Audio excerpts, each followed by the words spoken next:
Bonjour, Bonjour. bonjour à tous. On est absolument ravis de vous accueillir pour ce webinaire Green to Market. Donc, c'est le cinquième de la série. On va parler aujourd'hui d'éco-conception et de textile, voilà, à travers une entreprise qu'on a accompagnée récemment dans sa démarche. Donc, je suis ravie d'être avec vous en début d'après-midi pour partager un petit peu cette expérience.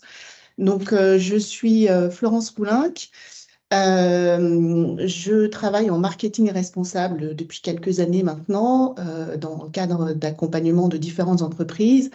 Et il y a 2 ans, on a créé donc la marque Green to Market avec le pôle éco-conception pour travailler sur la réduction de l'impact environnemental des offres des entreprises, de la conception, donc de l'innovation produit, service, jusqu'au lancement de ces offres sur les marchés. Voilà, donc je suis ravie aussi d'accueillir aujourd'hui Louise. Bonjour à tous, donc Louis Gilbert, je suis ingénieure conseil au pôle éco-conception. Je laisserai Samuel Mayer, le directeur, présenter l'association. Et donc, je reprends plus particulièrement aussi le sujet du secteur textile et on verra ce que c'est que l'éco-conception dans le secteur textile. Et nous accueillons aujourd'hui également Laurence. Donc, en fait, non seulement nous accueillons Laurence, mais c'est elle plutôt qui nous accueille, puisqu'en fait, on se trouve aujourd'hui dans son atelier à Lyon. Donc, Laurence, je vous laisse vous présenter. Bonjour à tous, Laurence Glorieux. Donc, j'ai créé la marque Laurence Glorieux. Je propose des robes sur mesure. Je me suis installée il y a 2 ans. Je suis à Lyon et je suis ravie aujourd'hui d'accueillir Florence et Louise, Green to Market et le pôle éco-conception dans mes locaux pour ce webinaire. Voilà, et nous avons la chance aussi d'être avec Samuel, qui n'est pas dans la même salle que nous, mais qui se trouve au pôle éco-conception, justement. Samuel. Alors, je ne suis pas si loin finalement, parce que je devais donner des cours à l'INSA à Lyon. Donc, je suis à Lyon, mais je n'ai pas eu le temps de courir. Donc, je suis dans les bureaux à la Doua. Voilà. Donc, merci pour votre présence. Vraiment un grand merci à Laurence de nous accueillir. Je trouve que c'est bien d'aller dans les entreprises. Donc, c'est vraiment une opportunité. Donc, Samuel, moi, je dirige le pôle éco-conception. Donc, on est le centre d'expertise, de compétences et de connaissances sur l'éco-conception au niveau national. Et on est là pour garantir des produits, des services, des systèmes, des organisations plus durables. Et donc, c'est tout l'objet de ce webinaire aujourd'hui. Donc, on attend avec impatience la présentation de notre experte, le retour d'expérience et vos questions. À tout de suite. Voilà, donc Samuel, tu peux peut-être un petit peu, avant qu'on passe la parole à nos intervenants, nous expliquer comment on a démarré Green to Market et surtout pourquoi on a associé le marketing responsable et l'éco-conception. Ouais, alors historiquement, moi, j'ai commencé l'éco-conception en 99 avec une approche plutôt analytique. Après, on a réfléchi un petit peu à comment l'intégrer dans le développement de produits dans les années 2000. Et à un moment donné, on s'est rendu compte que dans les cahiers des charges, quand on travaille sur les projets, il y avait beaucoup de choses qui étaient produites ou organisées par les services marketing, les responsables de projet. Et on n'avait pas forcément la main et ni non plus les modalités de discussion entre un petit peu l'aspect technique, environnemental et ces services-là. Et puis, les documents qu'on trouvait étaient pas forcément des méthodes, c'était plutôt des retours d'expérience sur des choses réussies, mais sur lesquelles on n'avait pas vu de méthode d'application, de comment intégrer l'environnement dans le marketing. Et quand on s'est rencontré avec Florence, qui m'avait invité à travailler sur un projet, donc je crois qu'on peut citer le nom, parce qu'il est sorti sur le marché, hein, qui est Bostik, sur un absorbeur d'humidité. On a vu ensemble, puisqu'on est arrivé très tôt dans le processus de développement de produits, comment on pouvait intégrer l'environnement et induire à la fois au niveau du marketing stratégique et du marketing opérationnel, mais Florence reviendra dessus juste après. Et on a commencé à décrire une méthode. Et une méthode où on va effectivement mettre au cœur de la démarche l'environnement, le bénéfice forcément pour l'entreprise, et puis le respect des individus et d'un usage, parce qu'il faut bien qu'il y ait un bénéfice client au bout du compte. Donc c'est la fusion un petit peu de ces 3 points, si on peut juste savoir, je crois que c'est la diapo d'après, et j'en dirai pas plus, parce que je crois que c'est la synthèse de tout ça. C'est voilà, Green to Market, c'est vraiment une méthode. Et voilà, je tiens vraiment à remercier Florence, hein, Marketing Company, qui a bien voulu, on y revient tout à l'heure, le mettre au propre pour le diffuser. Et donc, on a la méthode et on est prêt à vous la mettre à disposition, soit par la formation ou par le livre, mais on y reviendra tout à l'heure. Donc, peut-être on peut rentrer dans le vif du sujet sur le textile, parce que là, on a un prisme un peu particulier. Ah non, peut-être la méthode, oui, excuse-moi.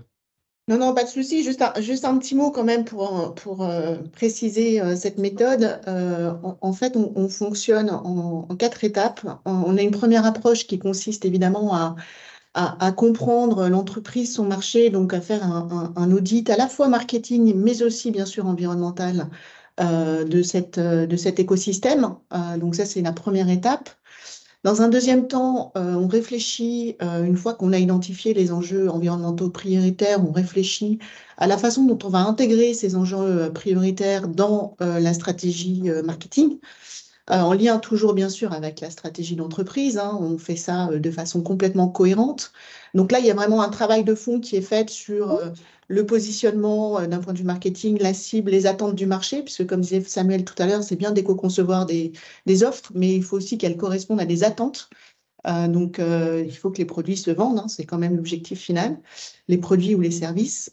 Et puis, dans un troisième temps, troisième étape du process, on met en route en fait un projet de A à Z sur la base de cette méthode Green to Market avec une équipe projet, des évaluations environnementales, et on va jusqu'au lancement et jusqu'à la communication responsable. On n'en dira pas grand-chose aujourd'hui de cette partie communication responsable, mais vous savez que c'est fondamental et que la réglementation avance beaucoup sur cette partie-là. Et la dernière partie, en fait, là vous avez une petite synthèse sur la slide de la méthode, c'est l'étape 4 qui consiste à faire un feedback, donc un REX, un retour sur expérience, voir comment s'est passé le projet, ce qui a bien fonctionné, ce qui a moins bien fonctionné, ce qu'on a appris sur aussi le marché par rapport à ces questions environnementales, ce sont souvent des choses un peu nouvelles dans les entreprises, de façon à réinjecter dans les projets suivants les bonnes pratiques et les bonnes expériences. Voilà. Donc, je crois qu'il est temps maintenant de laisser la parole à nos invités. Donc, ce que je vous propose, c'est de pouvoir... non, il restait quand même une petite info juste avant. Quel teasing! Non, juste avant, oui, vous dire effectivement que dans la partie Green to Market, on accompagne les entreprises dans cette démarche et on forme aussi les équipes. Donc, avec Samuel, on a en fait mis en place des formations intra-entreprises qui sont des formations sur mesure en fonction des problématiques et des sujets des entreprises. Et on a aussi des formations en distanciel qui présentent la méthode. Et les prochaines formations donc, auront lieu sur novembre et décembre, donc à partir du 7 novembre, avec un parcours qui se fait donc, à distance sur des modules qui durent 2h30, 3 heures.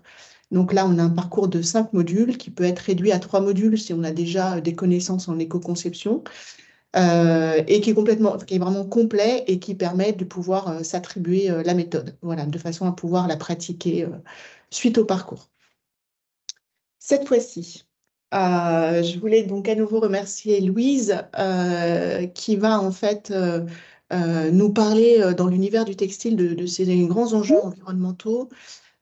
Et puis, on reviendra bien sûr sur la partie éco-conception et l'idée, c'est aussi qu'on puisse partager les bonnes pratiques dans cet univers. Merci Laurence. Alors oui, plusieurs grands enjeux environnementaux dans le secteur du textile. Mais alors, pourquoi mon textile pollue? Alors, il y a plusieurs étapes dans la vie de mon t-shirt avant que je le reçoive chez moi ou alors que voilà, avant qu'il ait une fin de vie. Donc, il y a les matières premières, forcément, pour faire ces t-shirts qui vont générer un impact environnemental. Sa fabrication aussi, forcément, la transformation de ces matières. On va retrouver aussi des grands enjeux à la logistique, donc tout ce qui est emballage, transport. On sait que voilà, souvent les vêtements viennent de loin. Donc, il y a aussi également un impact à ce niveau-là. Sur l'usage aussi, une grosse consommation d'eau et d'énergie pour laver justement ces vêtements. Et enfin, la fin de vie, on va retrouver aussi des enjeux environnementaux à ce niveau-là. On va rentrer un peu plus dans le détail juste après. Donc, quels sont finalement les grands enjeux de ce cycle de vie? Donc, si on reprend les matières premières, en fait, pour faire mon vêtement, j'ai besoin de fibres. Et ces fibres, elles peuvent être soit naturelles, soit synthétiques, soit artificielles. Donc, en fonction de la fibre qu'on va choisir, les enjeux environnementaux ne seront pas nécessairement les mêmes. Si on prend les fibres naturelles, on va retrouver les enjeux environnementaux en lien avec l'agriculture, donc que ça soit pour l'élevage pour les fibres animales et pour tout ce qui est culture du coton, du lin, de tout ce type des fibres végétales, on va retrouver tous ces grands enjeux donc qui sont non négligeables. On va retrouver au niveau des fibres synthétiques, si on choisit des fibres synthétiques plutôt que des fibres naturelles, on va retrouver d'autres enjeux qui sont plutôt en lien avec l'extraction de ressources fossiles comme le pétrole. Donc, les fibres synthétiques sont issues de la pétrochimie. Et donc, on va retrouver des grands enjeux à ce niveau-là. Et au niveau des fibres, si on choisit des fibres artificielles, donc les fibres artificielles, c'est plutôt tout ce qui est cellulose, voilà, les fibres comme ça, c'est cellulosique. Et en général, c'est plutôt issu de bois. Et donc, on va retrouver tous les enjeux environnementaux en lien avec la déforestation et ces types d'enjeux. Donc, on voit qu'en fonction de la sélection de la fibre qu'on va avoir dans nos matières premières, on va avoir des enjeux environnementaux conséquents, pas forcément les mêmes en fonction du choix qu'on réalise. Et à la transformation de cette fibre, il va y avoir aussi tout un tas d'enjeux qui sont plutôt en lien avec les produits chimiques pour justement avoir une matière qui va être traitable en fabrication.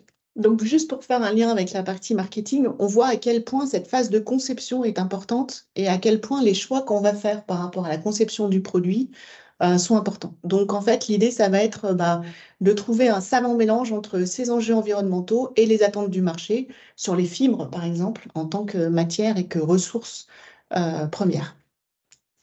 Donc, on a parlé des matières premières, mais il y a aussi un gros enjeu au niveau de la fabrication, donc qui sera donc la fabrication qui se fait avec un tissage, du tricotage de justement cette fibre qu'on aura sélectionnée. Ensuite, il y a tout un processus de teinture, impression, énoblissement. Donc, énoblissement, c'est toutes les caractéristiques techniques qu'on peut attribuer à un vêtement, par exemple le rendre imperméable, etc. Ça va être des processus donc, qui vont engendrer beaucoup de produits chimiques qui vont forcément se retrouver quelque part dans la nature, même en traitement d'effluents, etc. Donc, gros sujet à ce niveau-là. Et puis, à la fin, on a la confection et les opérations de finition. Donc, c'est vraiment la dernière partie pour que le vêtement devienne un prêt-à-porter. Et on peut lui ajouter des fournitures. Donc, c'est tout ce qui est boutons, fermeture éclair, etc. Donc, il y a aussi des stratégies pour essayer de diminuer l'impact au maximum de cette étape. Mais voilà, donc cette étape qui réunit des gros enjeux de consommation énergétique, de consommation d'eau et d'utilisation de produits chimiques. Et c'est bien en connaissant ces enjeux et ces problématiques et en chiffrant leur impact qu'on arrive à faire des choix qui sont un peu moins impactants d'un point de vue environnemental. Et une grosse étape aussi de la vie d'un textile qui représente un impact non conséquent, c'est aussi la durée de vie qu'on a de nos vêtements. Laurence pourra nous en parler tout à l'heure. C'est une stratégie qu'elle a aussi décidé de traiter. Et donc, cette durée de vie qui est de plus en plus courte avec l'essor de la fast fashion qui fait qu'en fait, la durée de vie d'un produit textile est très courte et donc on doit remettre sur le marché beaucoup de nouveaux produits, ce qui engendre forcément ces impacts environnementaux en cascade. Et il y a aussi un gros enjeu qui est peut-être un peu moins connu, mais c'est à l'usage. Quand chez nous, on lave nos vêtements, de nombreuses microparticules vont se retrouver dans nos effluents. Donc, c'est aussi un gros sujet, en plus de la consommation d'eau et de la consommation d'énergie. Donc là, on a situé les grands enjeux environnementaux du secteur très rapidement. Et ce que je vous propose, sans plus tarder, c'est qu'on parle vraiment d'éco-conception. Qu'est-ce que l'éco-conception? On en parle depuis tout à l'heure, mais qu'est-ce qui se cache derrière ce terme? Donc, c'est la définition de la norme ISO 14006 que vous avez sous les yeux, qui dit que c'est une approche méthodique qui prend en considération les aspects environnementaux dans le processus de conception et développement, dans le but de réduire les impacts environnementaux négatifs tout au long du cycle de vie du produit ou du service. Peut-être juste un petit commentaire sur cette partie éco-conception. Aujourd'hui, dans les accompagnements qu'on peut mener à travers les différentes entreprises avec lesquelles on travaille, on voit en fait que certaines entreprises ont déjà intégré un certain nombre de bonnes pratiques dans leur fonctionnement. Donc, l'éco-conception, on peut en faire sans le savoir. Et puis, inversement, on a aussi des situations où finalement, l'environnement n'a pas forcément été pris en compte. Et du coup, pour ces entreprises-là, ça devient aussi une opportunité parce que réfléchir sur des questions environnementales, ça transforme la façon de regarder les problématiques. Et l'environnement est vraiment un levier de création de valeur et d'innovation Et pour ces entreprises donc, qui découvrent un petit peu ces approches et ces thématiques environnementales, c'est aussi une façon de se différencier qui est extrêmement pertinente. Donc, qu'est-ce qui se cache derrière cette grosse définition? Donc, on voit que l'éco-conception, c'est vraiment une méthode en fait, qui permet d'anticiper les enjeux environnementaux avant même que le produit ou le service soit mis sur le marché. Donc, ça consiste à vraiment se poser les questions sur tout le cycle de vie de mon produit et de savoir voilà, comment je faire pour diminuer l'impact. Donc, il y a 5 grands principes qui définissent ce terme. Donc, il y a le premier grand principe qui est cette approche produit. Quand on fait de l'éco-conception, on va se concentrer sur un produit et on va avoir cette approche vraiment monoproduit. C'est différent de l'approche organisme que peut l'être par exemple l'ISO 14001 qui, elle, va considérer des flux, des consommations, etc. Global sur un site. Là, on va vraiment se concentrer sur l'impact environnemental d'un produit. Donc, c'est la première approche. Le premier grand principe de l'éco-conception, c'est cette approche produit. Juste peut-être préciser pour tout le monde, on va parler beaucoup de produits, mais l'approche est la même dans le cadre de services. Donc derrière produit, il faut comprendre offre en fait, que ce soit un produit, un service. Globalement, voilà, on travaille de la même façon. Tout à fait. Et donc, deuxième grand principe de l'éco-conception, c'est que c'est une approche multi-étapes. Donc, on a déjà parlé un petit peu de cycle de vie. Donc voilà, l'idée, c'est qu'en fait, le processus pour arriver à un produit fini, c'est plusieurs étapes. Et dans ces étapes, donc, on retrouve les matières premières. Ici, dans le textile, on voit que on a le choix entre des fibres naturelles, des fibres artificielles et des fibres synthétiques. Donc, ça va être la première étape, la filature.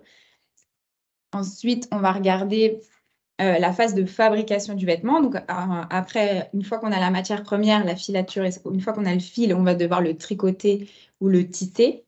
Et après, on va le transformer pour qu'il ait la couleur qu'on souhaite, etc. Donc, c'est la grosse partie fabrication du textile. Et en fait, on va vraiment regarder chacune des étapes de vie du produit pour essayer de diminuer au maximum l'impact environnemental de chaque étape. Mais l'idée là, de ce gros cycle de vie, c'est que vous voyez toutes les étapes par lesquelles on passe quand on met sur le marché un produit textile. On a aussi, au-delà de la partie tissage, tricotage, on a aussi effectivement, c'est comme c'est précisé sur le schéma, la partie fourniture. Donc là, on va aussi essayer de limiter en faisant des choix de conception, enfin en travaillant en équipe, de façon à réduire sur les étapes impactantes, de réduire l'impact. On peut trouver des stratégies aussi sur d'autres étapes, comme par exemple la teinture de nos vêtements. Au final, pour les faire d'une couleur particulière, il faut déjà les teindre en blanc avec des substances pas très environnementales friendly. Du coup, passer sur des couleurs qui ne méritent pas beaucoup de traitement, c'est aussi une des stratégies, mais il en existe beaucoup. Donc, pour continuer sur le cycle de vie, donc on a cette partie fabrication. Ensuite, on aura la partie logistique qui comporte les emballages, le stockage, le transport, avant d'arriver en magasin, où là, il y a aussi potentiellement des stratégies qui peuvent être mises en place avant d'arriver chez le consommateur. Donc là, on a parlé tout à l'heure de justement l'entretien des textiles. Ça va aussi représenter un gros enjeu environnemental. Et à la fin, on a la fin de vie. Donc, 3 types de fin de vie pour le textile. On a le réemploi, la valorisation énergétique, donc l'incinération, et l'enfouissement. Et parfois, on peut aussi avoir du recyclage, mais c'est encore un secteur techniquement qui manque encore beaucoup de technicité parce que voilà, il y a beaucoup de fibres sur le marché et c'est pas toujours facile de pouvoir recycler avec les mêmes types de matières. Sur la partie réemploi, vous avez tous en tête, parce que c'est quelque chose qui se développe beaucoup, la réutilisation, vous avez tous en tête le fonctionnement assez nouveau qui date d'il y a quelques années de ces plateformes qui permettent en fait d'acheter des vêtements déjà utilisés et autres, puisqu'en fait les modèles se développent beaucoup. Et en fait, ce qu'il faut voir derrière ça, c'est qu'il y a des changements d'usage. Donc en fait, les consommateurs et consommatrices n'ont plus les mêmes attentes, les mêmes besoins et changent de comportement.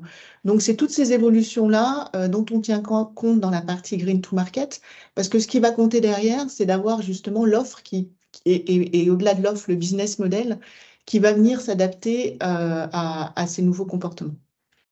Donc, on a vu que l'éco-conception, c'était une approche produit. On a vu aussi que c'était une approche multi-étapes. On devait se concentrer sur chaque étape de la vie de notre produit.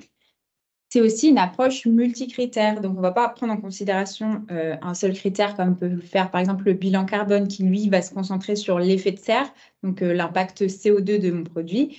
Là, en éco-conception, on va sélectionner plusieurs critères qui vont nous permettre d'avoir l'impact environnemental global de notre produit. Donc là, les distinctions de couleurs que vous avez, c'est une étude qui a montré que les critères environnementaux pertinents pour le secteur du textile étaient plutôt ceux que vous voyez en bleu affichés. Donc, ce n'est pas les seuls, bien sûr. Il y a une méthodologie européenne qui sélectionne 16 critères pertinents pour le secteur textile, qui s'appelle la méthode PEF, qui va servir à l'affichage environnemental, le futur affichage environnemental. Et donc, l'idée, c'est d'avoir plusieurs critères qui vont nous permettre de témoigner de l'impact global du produit. Et l'objectif, c'est de réduire ces critères quand on éco-conçoit. Intéressant peut-être aussi de rappeler là, Louise, qu'on a une photo de l'univers textile. Si on change d'industrie, évidemment, la photo sera différente, les impacts ne seront pas les mêmes, la puissance des impacts ne sera pas la même. Et si je reviens à cet univers textile, en fait, après, dans l'univers textile, en fait, il y a énormément d'intervenants et d'entreprises qui ont des offres différentes. Et effectivement, la démarche Green to Market, c'est de venir adapter ces mesures d'impact aux différents profils d'entreprise et de venir en fait mesurer de façon beaucoup plus précise en fonction de ce que font vraiment les entreprises et de leurs offres, de façon à avoir des choses qui soient vraiment rattachées à l'activité de l'entreprise. Donc, une approche produit, une multi-étape, multi-critères. Et enfin, alors, oui, je vous avais mis une petite analyse de cycle de vie qui témoigne des étapes du cycle de vie d'un produit textile qui sont les plus impactantes. Donc, on voit que c'est à la production, donc matière première, fabrication, où on a les plus gros enjeux, et à l'usage, donc comme on disait tout à l'heure. C'est là qu'on va retrouver les plus gros enjeux du secteur, même si les autres ne sont pas négligeables. Mais voilà, c'est pour vous donner une petite idée de quelles sont les étapes à vraiment considérer. Et en éco-conception, on va éviter le transfert d'impact. C'est-à-dire, pour vous donner un exemple concret, si je suis sur une fibre coton, forcément, je vais avoir beaucoup d'eutrophisation de l'eau. Donc ça, c'est en lien avec le traitement de la culture. Je vais avoir aussi beaucoup d'utilisation des sols, puisque je vais utiliser des terres qui pourraient être des terres arables pour produire de la nourriture. Mais là, en l'occurrence, c'est utilisé pour du textile. Donc, beaucoup d'utilisation des sols, beaucoup de consommation d'eau, on le sait. La culture du coton représente une consommation énorme et on sait que l'eau va devenir un sujet de plus en plus important, même s'il est déjà depuis des années. Et donc, si je passe sur une fibre synthétique pour pallier à ces problèmes, en fait, je vais transférer l'impact ailleurs. C'est-à-dire que je vais certes diminuer mon eutrophisation, mon utilisation de sol, ma consommation d'eau, mais je vais augmenter mes consommations de ressources rares, mes consommations d'énergie primaire, mes gaz à effet de serre aussi peut-être potentiellement. En fait, l'idée en éco-conception, c'est de s'assurer qu'on ne transfère pas l'impact ailleurs sur les critères environnementaux et ailleurs sur mon cycle de vie. Si par exemple, je mets en place des stratégies sur ma fabrication, mais que je me retrouve à avoir un impact environnemental plus fort dans ma fin de vie, en fait, j'ai transféré l'impact ailleurs et je n'ai pas vraiment réduit l'impact de mon produit. Donc, l'intérêt de l'éco-conception, c'est aussi s'assurer qu'on diminue bien globalement l'impact environnemental du produit textile. Et toujours pour faire un lien avec la partie Green to Market, donc avec Samuel, on recommande vraiment beaucoup le travail en équipe projet sur ces sujets-là, puisqu'en fait, les différentes fonctions de l'entreprise qui vont être représentées dans l'équipe vont être capables de dire aussi, en fonction des choix qu'on va faire, chacun en fait va être capable de voir ce qui se passe dans sa partie et au final, c'est en intégrant justement ces risques de transfert d'impact qu'on va prendre une décision. Donc, c'est la diversité un peu, je dirais, des fonctions des équipes qui font qu'au final, on prend la meilleure décision d'un point de vue environnemental, mais aussi d'un point de vue marketing. Et c'est pour ça qu'on recommande des équipes pluridisciplinaires sur la partie Green to Market. Et dernier grand principe de l'éco-conception, c'est qu'on doit faire des compromis. Donc, on a forcément, l'objectif d'un produit éco-conçu, c'est qu'il remplace sur le marché un produit qui l'est moins. Et pour ça, il faut que le produit soit acheté par le consommateur. Donc, il faut qu'il corresponde à certaines contraintes du marché, que ce soit des coûts, que ce soit voilà, des délais, etc. Donc, en fait, quand on est éco-conçoit, on doit faire des compromis entre ce que propose le marché et nos stratégies environnementales. L'idéal, ça serait de mettre toutes les stratégies environnementales sur notre produit, mais si le produit est très cher ou alors il n'est pas du tout acheté par le consommateur et qu'il se concentre sur l'autre produit qui n'est pas éco-conçu, au final, l'impact environnemental global n'aura pas été diminué. Donc, ce n'est pas l'objectif non plus, et d'où l'importance aussi du marketing dans cette étape, dans ces étapes d'éco-conception. Voilà, c'était tout pour les grands principes. Donc, on a vu voilà, que c'était approche produit, multi-étapes, multi-critères. Il fallait faire attention au transfert d'impact et qu'il faut faire des compromis en tant qu'entreprise. On a toujours voilà, des contraintes à respecter pour que le produit fonctionne. Et quand on fait de l'éco-conception, on peut aller très loin. On peut même aller jusqu'à re-questionner son business model. C'est ce que Laurence a fait. Je vais peut-être te laisser expliquer comment tu as fait pour ça. Hop. Les petites animations. Donc, mon constat, nous sommes à l'ère de l'expérience. Nous avons tous envie et à cœur de vivre des expériences émotionnelles, sensorielles. C'est dans l'air du temps. On est aussi à l'ère du sur-mesure et de la personnalisation. On personnalise sa voiture, sa cuisine, son canapé, ses contrats, quels qu'ils soient. Donc, mon business model repose sur une offre de demande en process de pièces unitaires. Donc, je n'ai pas de saisonnalité et pas de taille. Peut-être tu peux nous dire quand même ce que tu proposes, parce que pas de saisonnalité, pas de taille. Voilà. Tu es créatrice de robes sur mesure. Tout à fait. Voilà. Mais sans taille et sans saisonnalité. Exactement. Donc avec une vraie démarche éco-conçue. Tout à fait. Donc, je propose que des pièces donc, à la demande à partir d'offres existantes. J'ai envie de dire, je n'ai presque rien inventé, puisque ça existe dans d'autres secteurs, comme ceux que je viens de citer. Sauf que dans le vêtement, c'est très rare, hormis peut-être la robe de mariée. Donc, tu ne fabriques qu'à la commande. Donc, je ne fabrique qu'à la commande. N'est fabriqué que ce qui est créé. Donc, il va y avoir une personnalisation lors du rendez-vous. Il y a un rendez-vous personnalisé où il y a personnalisation du produit à partir d'éléments existants. Il y a un ajustement à la morphologie. Donc, on est vraiment sur du sur-mesure. Et comme je suis quelqu'un de très engagé, je prends en compte le cycle de vie du vêtement, qu'on va le présenter sur les cycles suivantes. Et donc, étant également bien engagée, je prends en compte la cliente, le produit, les partenaires avec qui je travaille, donc du tisseur à l'imprimeur, au teinturier, à l'ennoblisseur. Donc, je rebondis sur ce que dit Laurence. C'est vrai que l'écosystème dans ce type de démarche est très important. Et donc, il faut effectivement s'entourer des bons partenaires. Et c'est exactement ce que Laurence a fait. Et c'est ce qui donne aujourd'hui la force de sa proposition de valeur et de son offre. Donc, peut-être tu peux nous dire un peu plus sur la partie tissu, par exemple. Oui, donc moi, j'avais à cœur de travailler la laine pour toutes ses propriétés. Donc, plus spécifiquement, la laine mérinos d'Arles. Pour une simple bonne raison, c'est qu'elle est sur le territoire français, c'est la laine la plus fine d'Europe, et donc c'est une matière thermorégulatrice qui se froisse peu, donc j'en parlerai dans le conseil dans l'entretien ensuite. Et j'ai eu la chance au salon Made in France Première Vision, sur le stand du partenaire avec qui je travaille, donc mon tisseur et tisseur, de rencontrer M. Dalgrande qui œuvre depuis une quinzaine d'années pour préserver cette race qui se trouve dans la plaine de Crau, et donc qui a le label Mérinos d'Arles Sélection. Juste peut-être nous en dire un peu plus sur ce label. Quelle est la valeur de cette démarche-là? Qu'est-ce que ça dit pour toi? Pour moi, il garantit la préservation donc, de cette espèce, aussi que ces animaux sont bien traités.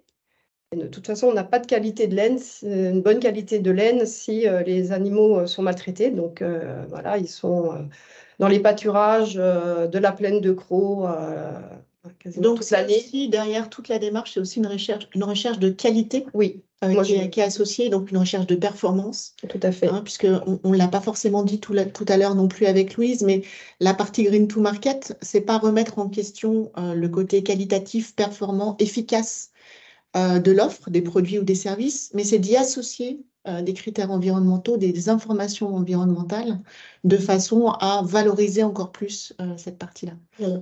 Et bon, mais l'avantage aussi de cette laine, c'est qu'elle ne pique pas, elle ne gratte pas. Très confort. Oui, c'est important. Et ensuite, donc, les tissus développés sont 100% français. Donc, je travaille avec Virgocop, qui a le tissage d'autant, où j'ai pu me rendre pour visiter donc, l'atelier et lors de la fabrication de mon tissu. Et ensuite, la teinture a lieu à 10 minutes du tisseur, d'où le petit schéma. Donc, le tissu fait environ 1500 km maximum entre de la fibre jusqu'à l'arrivée à Lyon, ce qui est plutôt très court. Et donc, le teinturier, oui, donc est à 10 minutes du tisseur. On est dans la région du sud-ouest de la France, à côté de Toulouse. Et bien évidemment, ce sont des personnes qui ont les labels environnementaux. Voilà, la réglementation REACH concernant la teinture et les traitements d'après. Moi, je suis aussi en traitement d'après, en traitement mécanique.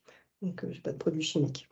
On redit un petit mot quand même de cette partie transport, puisque dans le textile, ça reste un élément extrêmement important. Donc, on voit bien que la démarche de Laurence est très originale, puisqu'en France, il y a quand même relativement peu d'entreprises dans l'univers textile qui s'approvisionnent dans un périmètre aussi court en termes de distance. Voilà, et on verra que en fait, ce soin apporté à réduire la partie transport, Laurence l'a développé sur toutes les étapes du cycle de vie, puisque Louise vous l'a présenté tout à l'heure. Et ça fait partie aussi des choix qui sont faits au moment de la conception et du choix des partenaires. Mon choix est aussi lié à des gens qui portent les mêmes valeurs que moi. Mais oui. L'engagement. Donc, en 1h30 de rendez-vous, la cliente va créer je vais l'accompagner. Donc, on crée la robe, choisir le tissu. Et ensuite, je vais ajuster donc son choix à sa taille, à sa morphologie. Sur la partie choix, justement, création, tu peux nous en dire un peu plus? Comment ça se passe ce moment? Qu'est-ce que tu proposes en fait pour choisir sa robe? Donc aujourd'hui, j'ai mis en place un système où il y a entre les tissus et les coupes et les combinaisons, on est autour de 220 combinaisons. Et ensuite, dès que je rajoute une couleur de tissu, c'est exponentiel. Donc la combinaison, c'est quoi? C'est les manches, l'encolure? C'est ça. Les corps, différents. Il y a 3 corps aujourd'hui, différents, donc 2 ou 3 encolures suivant le corps. Et ça va de la sans manche à différents types de manches qui vont sur la robe. Donc finalement, une grande diversité de propositions, oui. Avec au départ un choix très sélectif, oui. À la fois du modèle, des matières. Et donc, les couleurs, tu nous en dis un petit mot? Donc, les couleurs, donc aujourd'hui, j'ai développé des couleurs intemporelles. Donc, ça fait aussi partie de ma démarche. Donc, je suis sur du noir, du bleu marine. On va dire, mais vous ne faites que du noir et du bleu marine. Ça, c'était pour la phase de démarrage. Mais quand on regarde ce que je dis, quand on va chercher acheter une voiture, il y a 20 couleurs, il y en a 5 dans la rue. Donc, donc, développer des coloris intemporels. J'ai développé un nouveau coloris qui est un bleu roi, qui reste quand même une base intemporelle qui va avec toutes les couleurs. Donc, comme je veux être sur une offre sans saisonnalité, j'ai voulu développer des coloris sans saisonnalité. Tu prends la mode à contresens, parce qu'en fait, toi, tu n'as pas de saison, tu n'as pas de collection. Non, je n'ai pas de collection. C'est le client qui choisit son produit en fonction de qui il est. Je suis convaincue que chaque personne a sa propre identité, donc le vêtement doit lui aller comme un gant et en fonction de qui il est, pas en fonction de ce qui se fait. Un des gros impacts aussi du secteur, c'est quand les marques en fait, ont des énormes stocks et vont devoir faire des soldes aussi pour les écouler et du coup vont aussi mettre à détritus tout ce qu'elles ne vont pas vendre. Donc, ça participe aussi beaucoup à l'impact. Et donc, là, de faire justement à la demande, c'est vrai que ça permet de diminuer au moins cet aspect-là. Voilà. Et donc, chaque pièce est identifiée pièce unique avec les initiales de la cliente. C'est important de marquer le produit. Et aussi, nous avons le label fabriqué à Lyon qui garantit la fabrication lyonnaise, et la traçabilité de la matière première. Grande ville du textile, Lyon, d'ailleurs. Oui, Hein. tout à fait. Voilà, avec des soyeux lyonnais. Tout à fait. Ensuite, on va passer à la partie entretien. Allez, Allez, on tourne. Tu tournes où là? peut-être juste un petit mot Ah oui. sur le coffret avant. Tout à fait, j'étais partie déjà.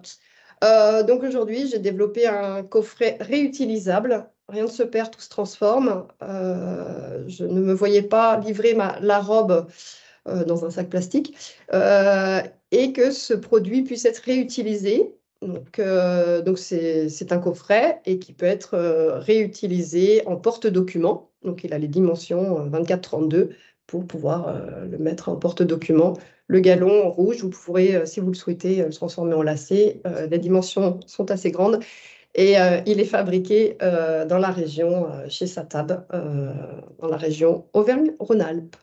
Voilà, donc Petite question sur ce point, justement.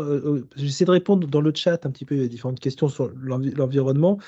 Par contre, j'ai une question spécifique sur les chutes de production. Comment elles sont traitées, utilisées, comment ça se passe?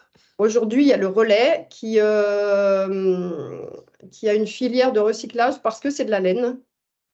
Et la laine a un grand pouvoir thermique.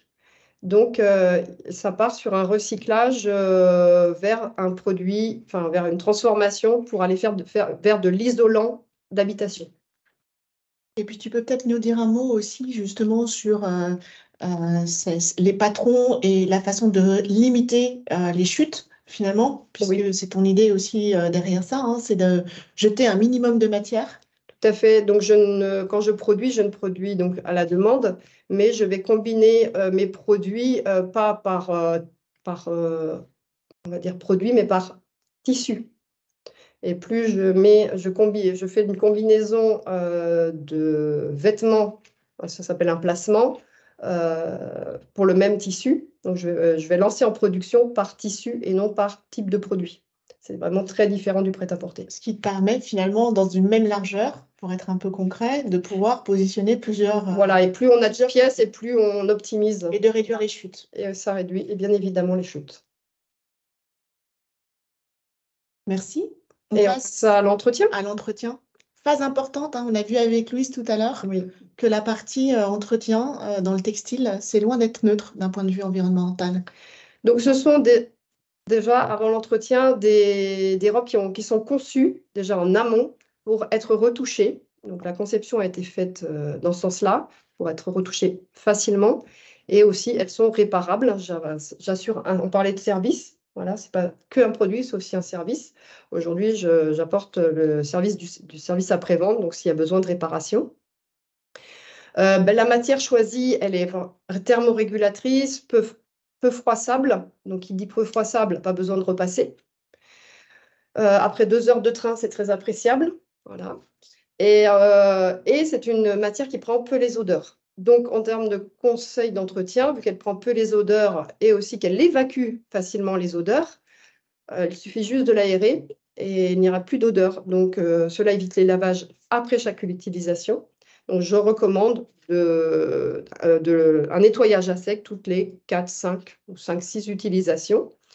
Et c'est nettement suffisant puisque plus on lave, plus on abîme.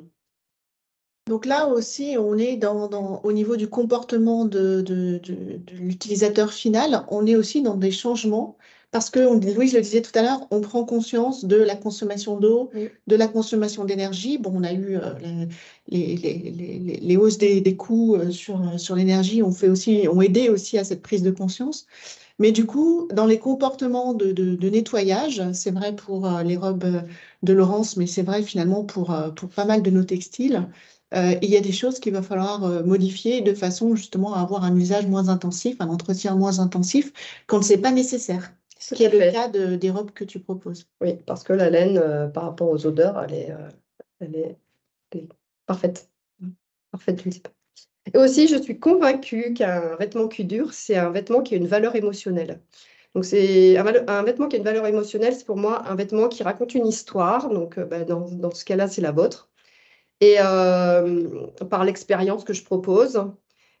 Et Et ce qui fait qu'on n'a pas envie de le jeter, il va durer plus longtemps parce qu'on va en prendre soin.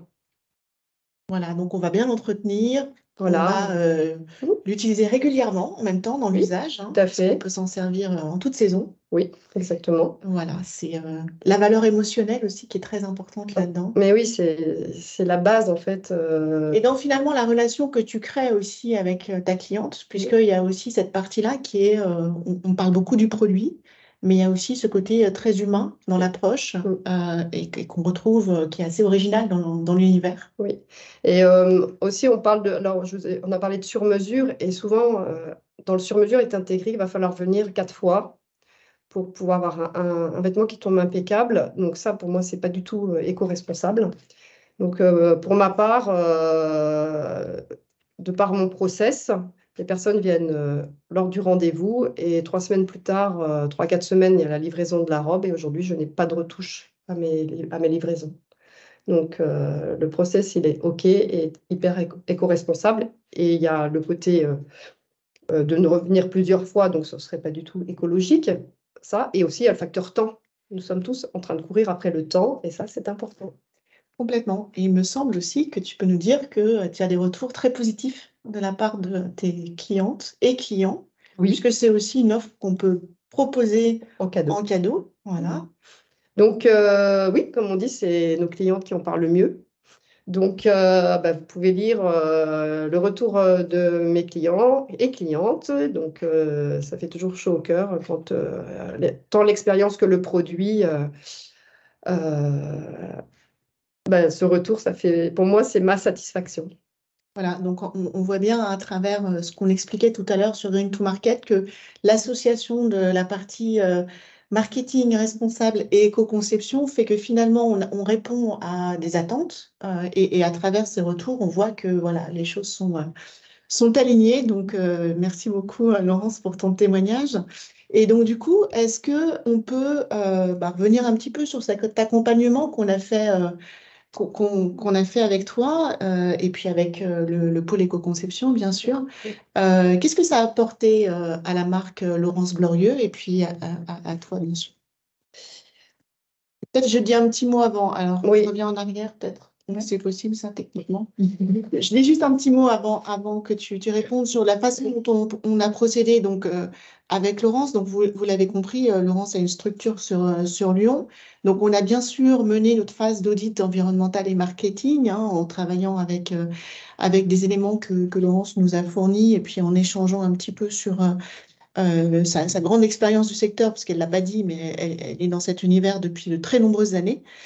Dans un deuxième temps, on a défini la stratégie marketing responsable en intégrant les enjeux environnementaux dont on a parlé avec Laurence et en adaptant par rapport à l'activité de Laurence. Et donc, vous l'avez senti à travers toute la présentation de l'offre qu'elle vient de faire. Il y a un axe différenciant qui est très fort dans ce qu'elle propose, et c'est ça justement qu'on met en valeur aussi dans la partie communication, en restant sur des critères de communication responsables, c'est-à-dire qu'en fait, on n'est absolument pas les meilleurs du monde, c'est loin d'être le cas. Et on revendique pas ça du tout. Voilà. Mais par contre, quand il y a des choses qu'on apprend aussi de l'expérience de ce type de programme, des choses à partager ou des bonnes pratiques qu'on met en place, eh ben, c'est des choses dont on parle, parce que c'est important aussi de montrer ce qui fonctionne bien, de façon à pouvoir éventuellement, pourquoi pas, c'est un peu le partage qu'on a aujourd'hui, pouvoir le reproduire dans d'autres activités. Voilà, juste pour vous dire globalement comment ça s'est passé d'un point de vue opérationnel. Et donc maintenant, je te laisse parler de ton retour d'expérience. La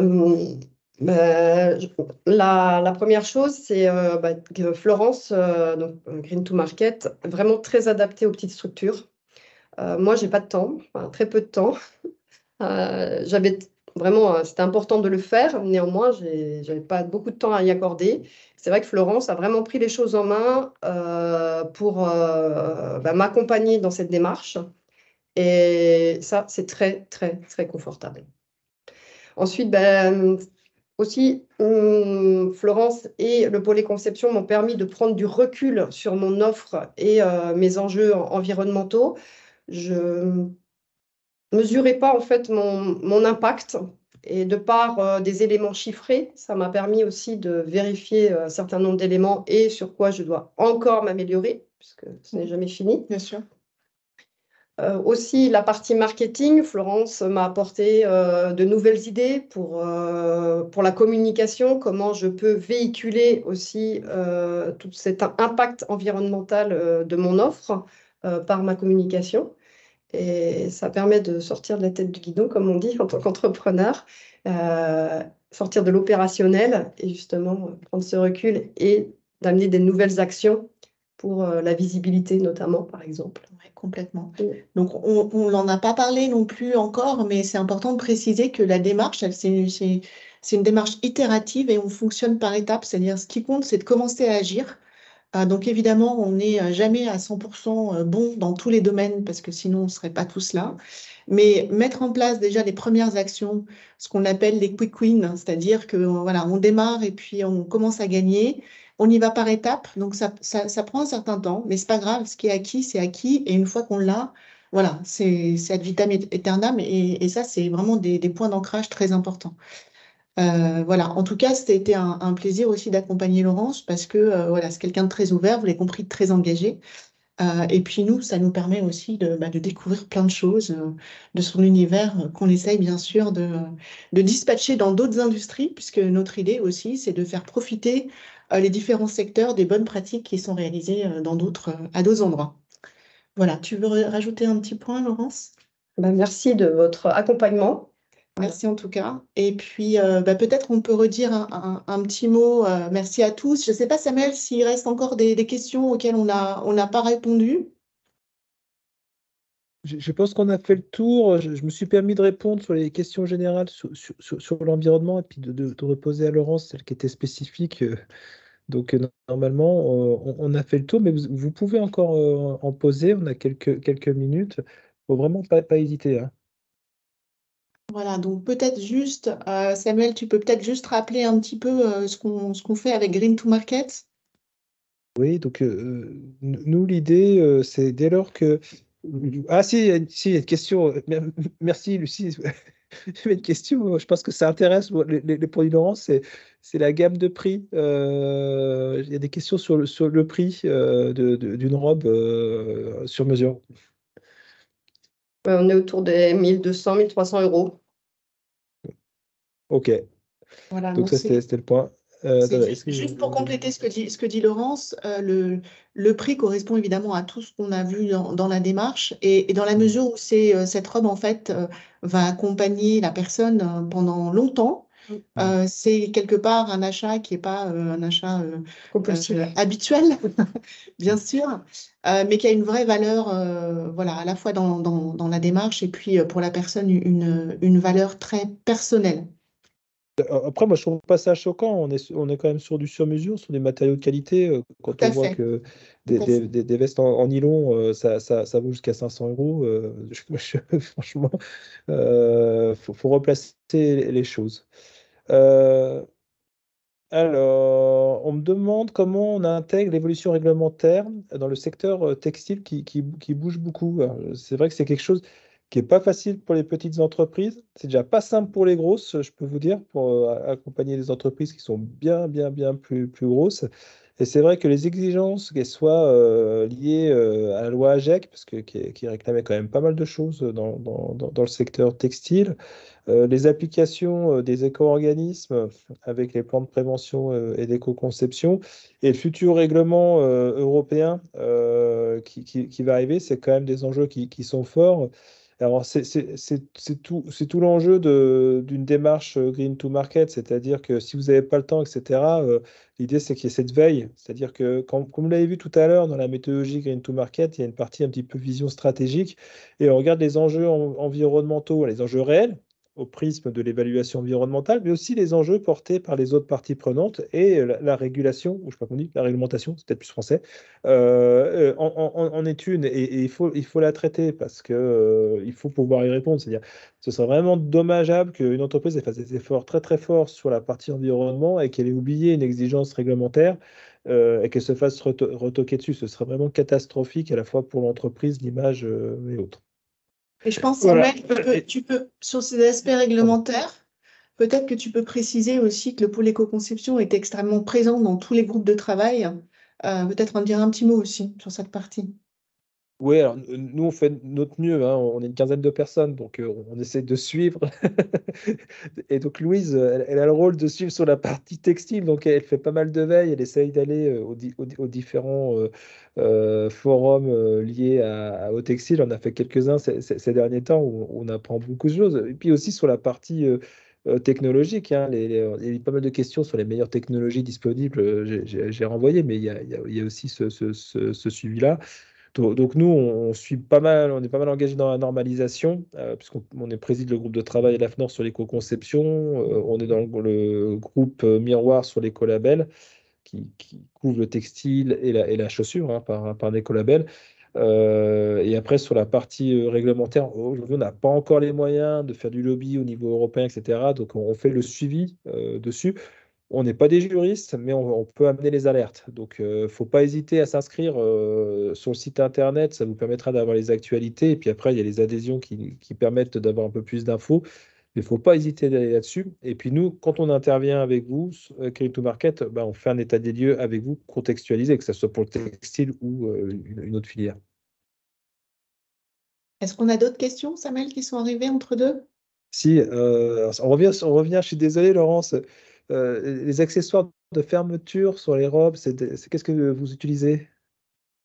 J'utilise des fermetures à glissière invisibles standards. Enfin, sur ce sujet-là, oui, je suis restée sur la fermeture à glissière. Voilà, Ok. donc s'il y a des idées de transformation, elles sont les bienvenues.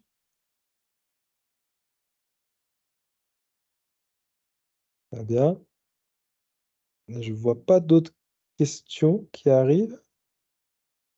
On revient du Euh, coup sur la partie Green to Market pour conclure. Voilà, donc n'hésitez pas à nous contacter. Donc sur l'accompagnement de projet, c'est plus simple d'appeler directement Florence, parce que pour nous, c'est vraiment quand on fait du marketing, c'est du Green to Market, le responsable projet, nous, c'est Florence. Nous, on intervient après en binôme avec Florence. Donc pour la qualification de besoin, il ne faut pas hésiter. Si vous avez des questions, vous nous appelez, il n'y a pas de souci.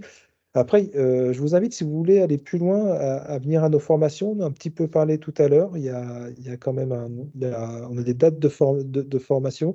On vous enverra bien entendu le diaporama où vous retrouverez les dates de formation et puis toutes les présentations qui ont été faites. On m'a demandé.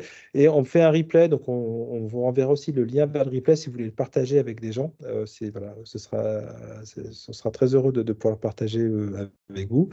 Et puis, bah, faut pas oublier, peut-être commencer par la base. Voilà, alors, je dis nous, mais c'est Florence Ouais, tu as qui a bien pas, participé qui aussi, a Samuel. pas mal travaillé dessus. Donc, il y a le guide, c'est d'autres livres blancs sur le marketing durable. Alors, je dis pas qu'il n'y a pas d'autres livres, mais là, on a une méthode. Et voilà.